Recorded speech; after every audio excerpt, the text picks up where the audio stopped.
21st Century Entrepreneurship with Martin Piskarik. How can entrepreneurs ensure that they stay on the driver's seat?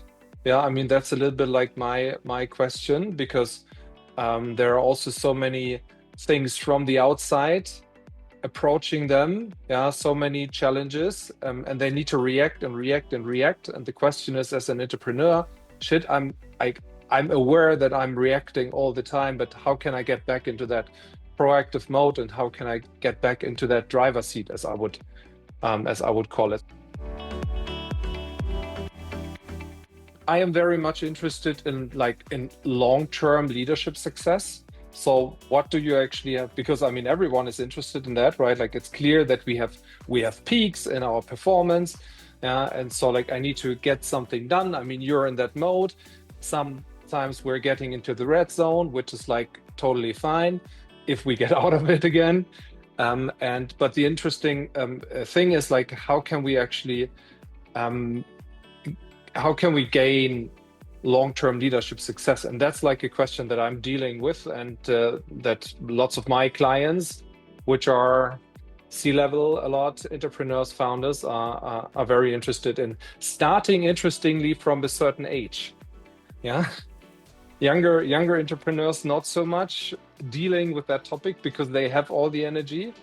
But I mean, coming to, I guess, somewhat our age, yeah, mid 40s, something 40s, I don't know.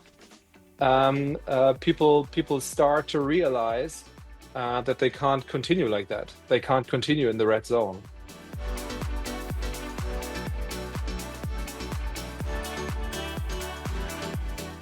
My name is Julius. I'm an international executive coach, leadership consultant, and embodiment trainer. I'm based in Berlin in Germany, and very happy to be on your show.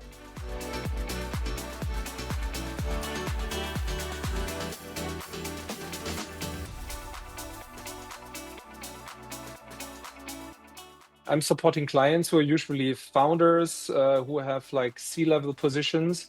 And I'm either working with individuals, or I'm working also with founder teams.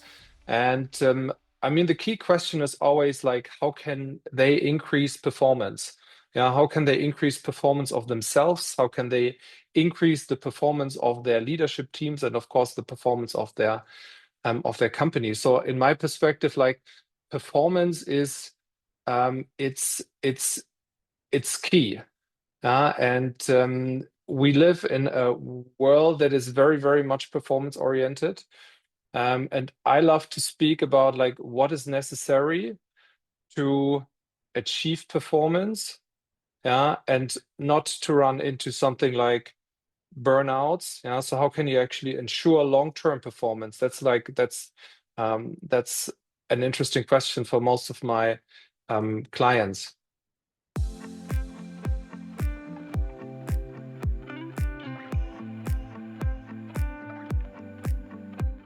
First of all, performance means, especially for founders and C-levels, means business output, right? I mean, this is first of all what it is about. And in order to achieve that, there's one important ability that I'm teaching my clients, which also contributes to their long-term performance, and that is their ability to self-regulate. Yeah, and that ability to self-regulate, it means, of course, I'm able to work with energy to go into the red zone, and to achieve peak performance if necessary. But it also means building awareness for themselves. It means building awareness, connecting with others, with their environment. And it also means the ability to relax and to recover, to recreate when necessary, on a mental level, but also on a bodily, on a physical level.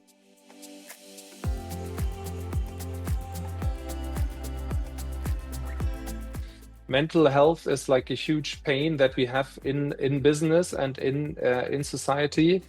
And there are generally, looking at leaders versus employees, you can see that employees are usually a little bit more vulnerable, to step into burnout and things like that.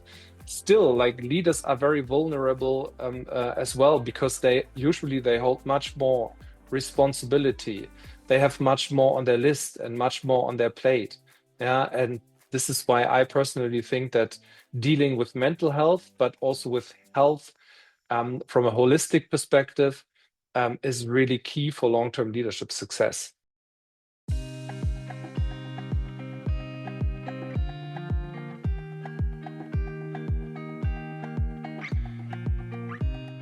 Now, speaking about long-term leadership success, what does that actually mean? And I usually measure two dimensions looking at that. The first one is impact and effectiveness. I mean, that's what people usually like think about, yeah, to create more impact in the organization, with the organization that I have founded or that I'm leading. That's the first one. But the second one that I'm also looking at with my clients is the question of well-being and satisfaction.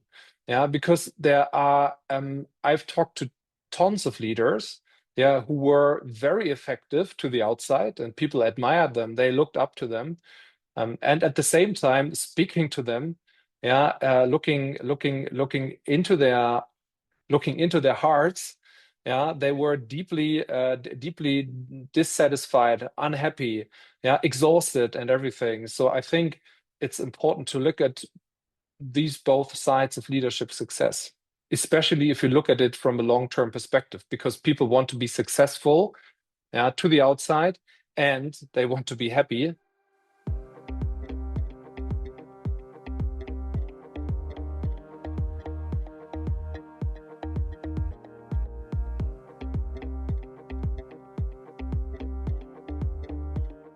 I usually look with my clients at what I call like the two sides of the leadership model, or of the leadership medal. Yeah, and so the first one, the first principle that is usually on people's mind is to lead from within, of course.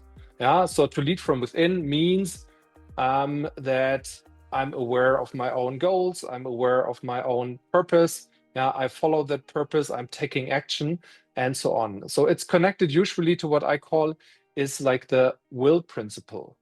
What is sometimes forgotten at the same time, on which I call like the other side of the leadership medal, is what I call more emergent leadership. Yeah, and that is to have a stronger focus on the outside as well.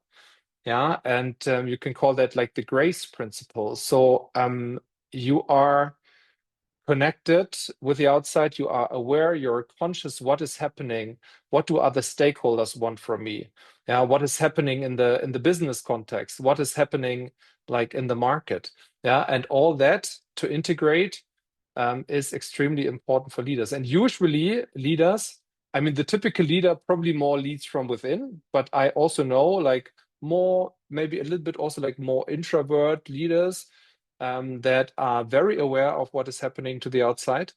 And usually leaders are like a little bit, yeah, they have a crippled wing, as I call it. Yeah, they have a crippled wing. So they are stronger on one of the sides.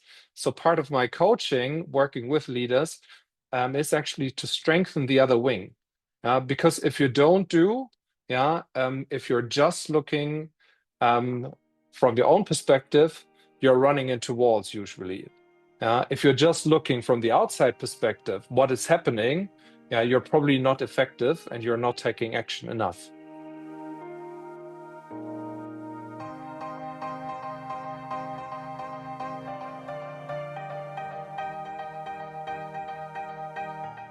At my early career, I personally worked a lot in high performance environments. Yeah, I worked in management consultancy.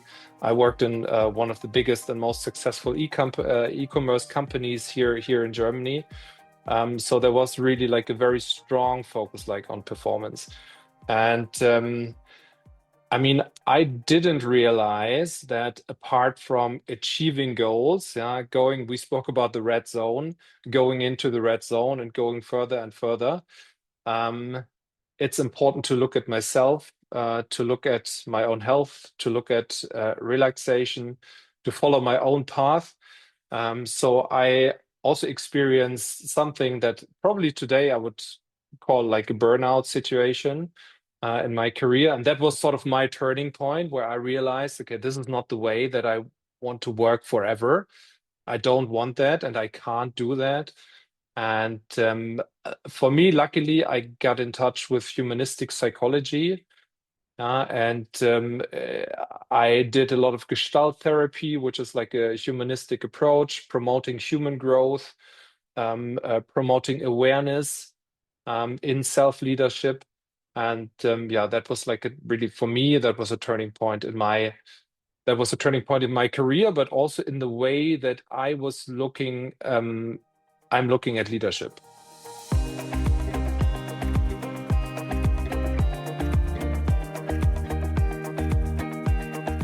One of the key challenges for leaders is really the question, how can they stay what I call the driver's seat? Yeah. So, and the driver's seat, being in the driver's seat means that they are aware of what is required in the situation from the business context, from the market side also, but they are also very clear about like their own values, goals, their purpose, their tactics, and so on. And leaders that are in that stage, yeah, you can compare it a little bit like with what other people call like the flow state. Yeah, it's high energy. Yeah, it feels good. It feels right. And what is very important in that stage is that your head, how I call it, your head, your heart, and your hand. So like what you think, the solutions that you create, what you feel, your intuition, and what you do is really is fully aligned. And you need to distinguish that. So what is the other state that leaders don't want to be in? Because it means they are only reacting anymore. And that's what I call, they are led by the autopilot. So they are in their autopilot stage. And that usually means leaders I'm working within that are in their autopilot, they are stuck in old patterns. Yeah, so they are trying to apply old solutions. They are also stuck in some emotional responses. They also are stuck in routines. They are stuck in actions. And so the key question for leaders is, and sometimes we all get stuck, yeah, it happens, yeah, and it's not bad, like if we get stuck, but it's important that we create awareness for that and that we have a method how to get out of that stuckness and how to get back into the driver's seat and into a state that I would call like self-empowered leadership.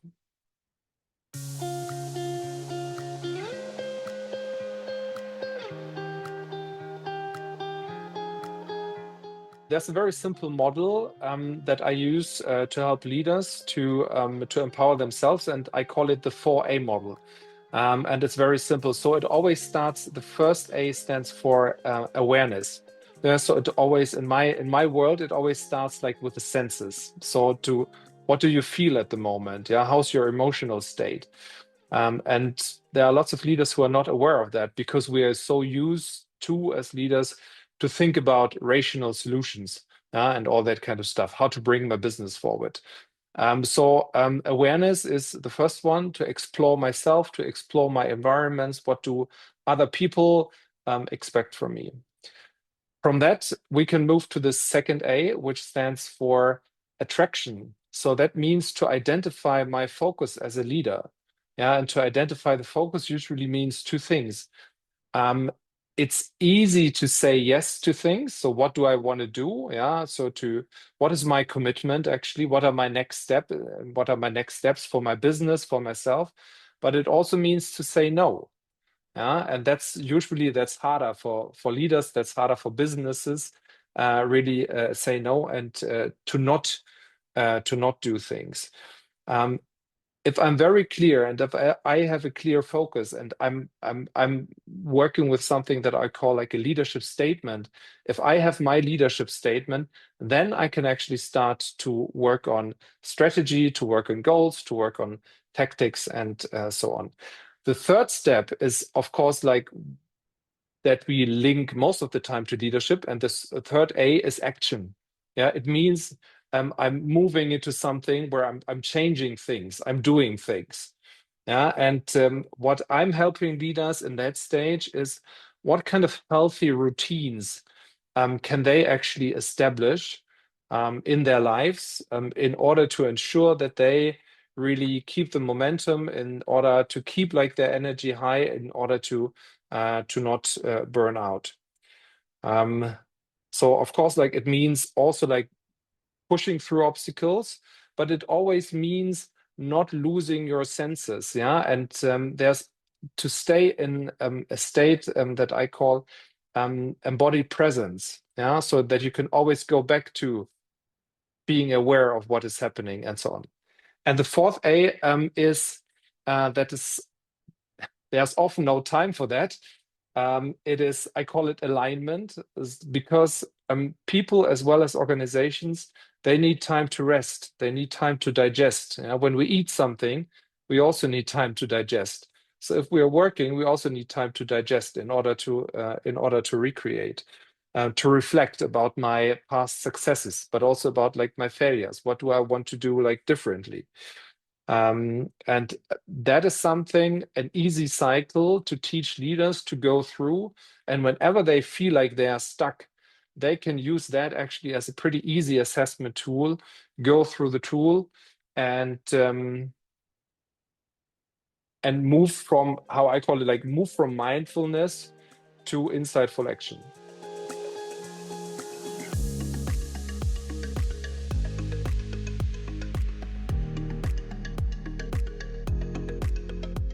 One example of my work was actually a founder and managing director of a food chain, and so I worked on his leadership style, sort of to say, and so he always came into situations where he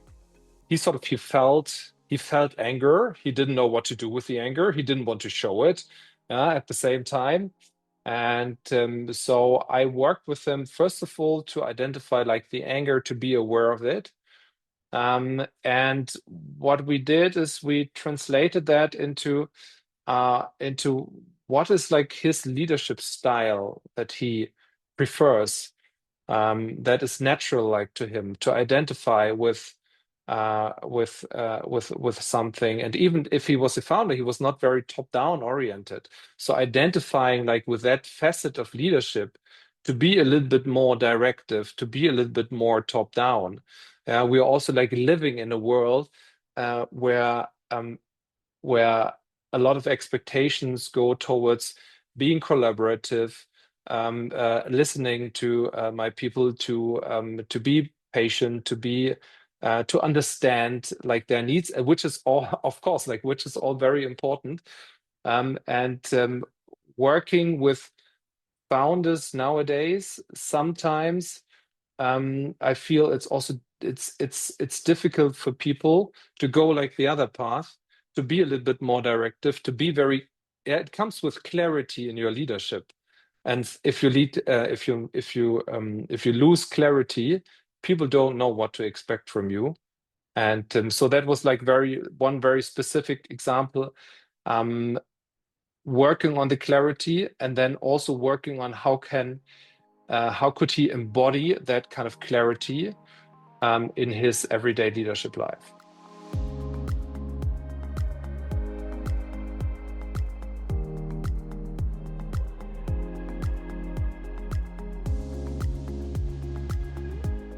My own career was, I would say, like sort of split into two parts. Yeah, I started as a management consultant, and then I worked myself up in the organizational hierarchy. Ended up as a vice president HR and culture for an international edtech organization located in Berlin, but also with big offices in Israel, in San Francisco, in the Bay Area. So that was like the first part of my career before I decided to become like an executive coach and leadership consultant. And yeah, I just founded the Alive School of Embodied Leadership and Transformation. The slogan is to healthy leaders, vibrant leadership teams, and better organizations, because that's what I really believe in. That if we come back to our senses, if we start with our bodies, like we are building better leaders and we are building better organizations. Beside that, I'm an author. I wrote the book Self-Empowered Leadership, where I spoke about the 4A model here on that podcast, which you can also like find in the book. And I'm also very much engaged in a European community, the European Association of Gestalt Therapy, where we are promoting the Gestalt approach in organization, creating more human and in the end, better and effective organizations.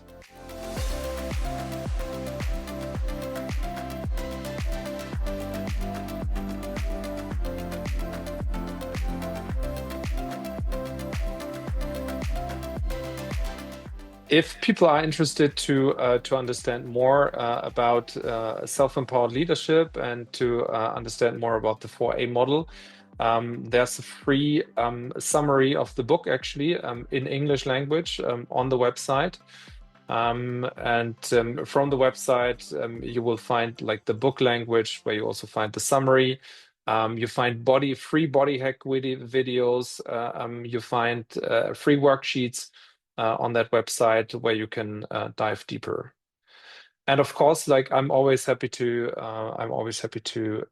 have an introductory call to get to know each other and understand more about how I work and dive deeper into that.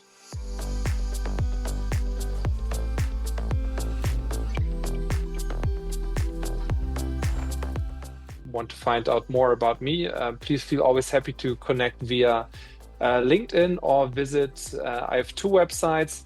One is www.lassalle.berlin. You find it in the show notes, I guess.